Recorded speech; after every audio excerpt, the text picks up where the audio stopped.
Saudara, Anda masih bersama kami dalam program khusus mengawal hasil pemilu. Tadi kita sudah mendengar penjelasan dari Mas Wahid, Kepala Biro Jawa Timur, soal apa saja yang mempengaruhi suara paslon 02 Prabowo Gibran di Jawa Timur. Lalu bagaimana dengan di Jawa Tengah? Kita bahas bersama Kepala Biro Jawa Tengah, Mas Agus Sutiono.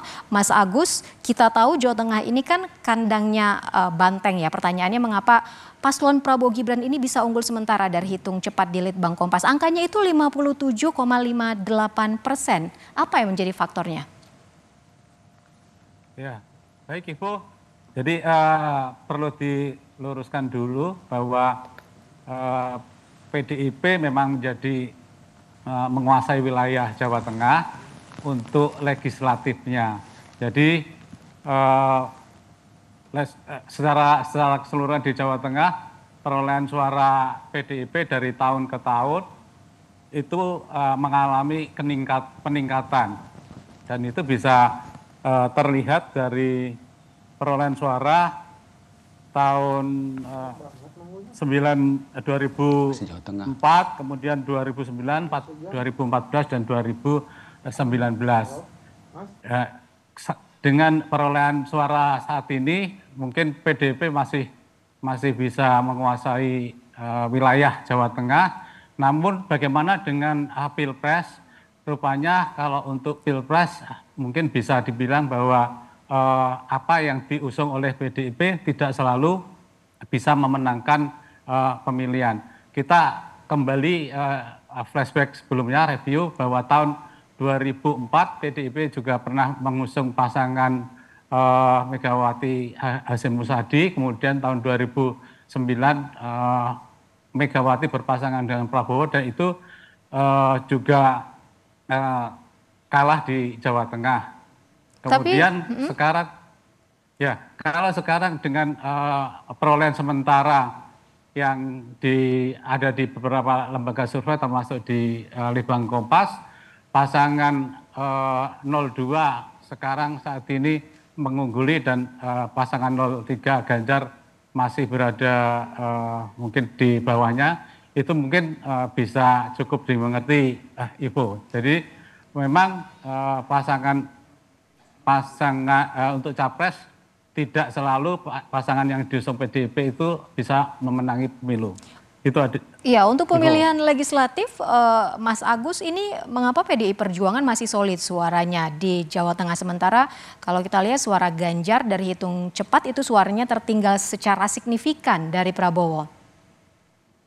Ya, kalau untuk Pilpres itu sebenarnya kedua paslon, yaitu paslon 02 dan 03 itu semangatnya sama sebenarnya, Adisti, yaitu untuk melanjutkan pemerintahan Jokowi. Jadi kolam suaranya sebenarnya itu sama yang diperebutkan.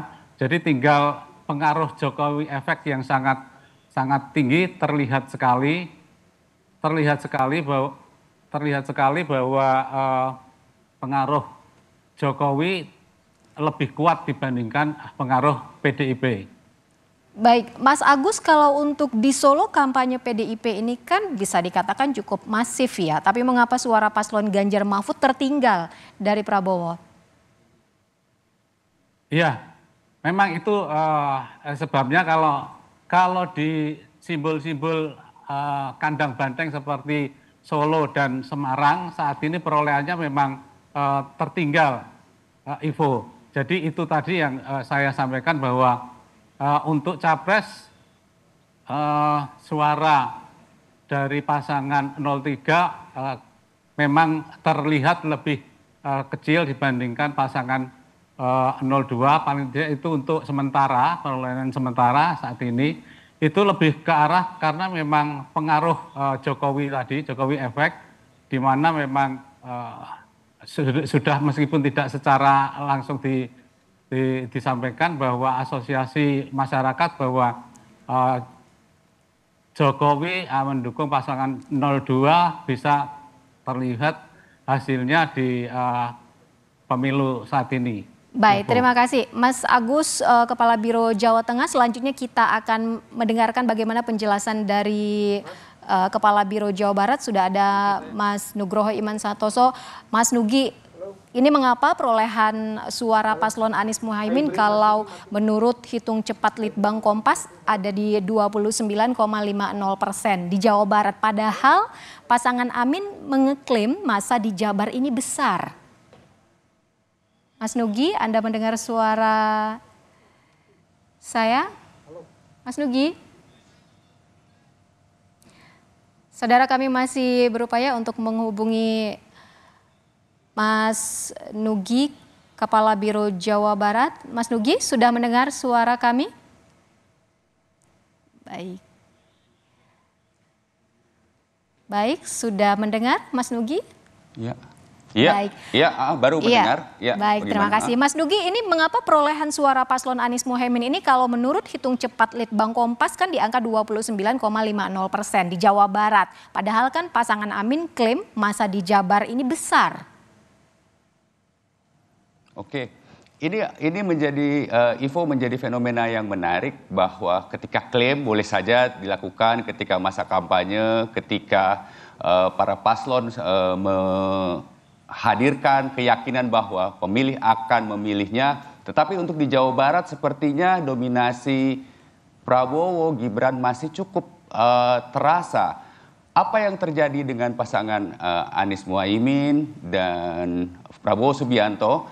Anies Muhaimin begitu yakin dan menguasai beberapa wilayah yang kita sebut dengan wilayah megapolitan di Jawa Barat, yaitu wilayah-wilayah yang berdekatan dengan ibu kota yang masanya adalah sebagian besar adalah loyalis dari PKS, sehingga penguasaan pasangan Anies Muhaimin itu ada di wilayah Depok, di wilayah Kota Bekasi, di wilayah Kota Bogor, dan di Kota Bandung yang memang menyasar para pemilih yang generasi lebih mengutamakan intelektualitas dibandingkan dengan pemilih-pemilih tradisional. Sementara untuk Prabowo Subianto dan Gibran, mereka merupakan incumbent di 2019 untuk wilayah Jawa Barat. Incumbent di sini dalam artian mereka memenangi pemilu di 2019 ketika melawan Jokowi, dan itu masih menyisakan atau memberikan loyalitas bagi para pemilih di Jawa Barat untuk tetap meneguhkan pilihan mereka kepada Prabowo Gibran dan tidak dengan kedua paslon yang lainnya.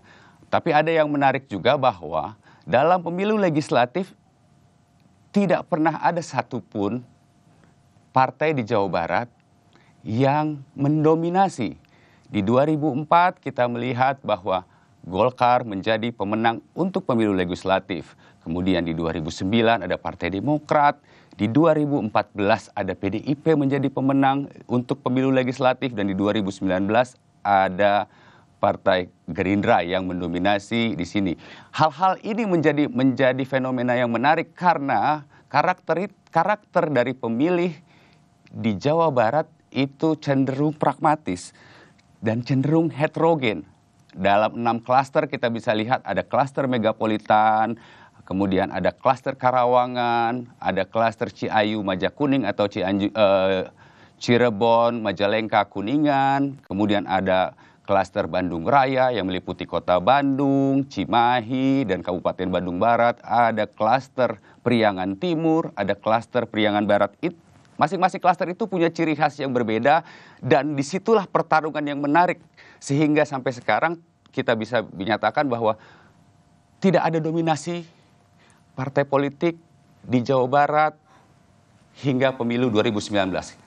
Kita belum tahu apakah di 2024 ini Gerindra akan bisa mempertahankan dominasinya karena perhitungan masih terus berlangsung.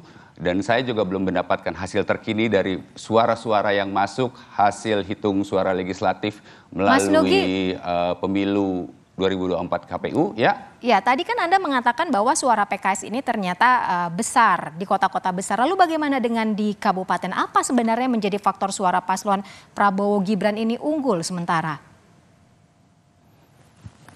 Begini, ada beberapa hal yang bisa kita lihat di sini.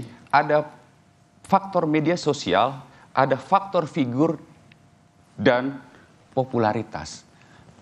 Prabowo begitu populer di Jawa Barat, punya figur yang kuat, ditambah penetrasi medsos yang luar biasa, sehingga begitu mempengaruhi pemilih, terutama dari 35 juta DPT yang ada di Jawa Barat, sebagian besar dihuni atau diisi oleh generasi Z dan milenial. Itu mempengaruhi sekali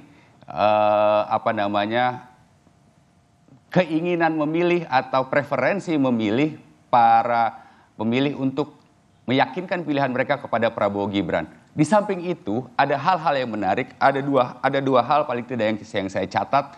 Yang pertama adalah begitu banyaknya proyek strategis di Jawa Barat yang terasa atau dirasakan langsung atau melibatkan langsung warga-warga yang berada di sekitar proyek strategis itu.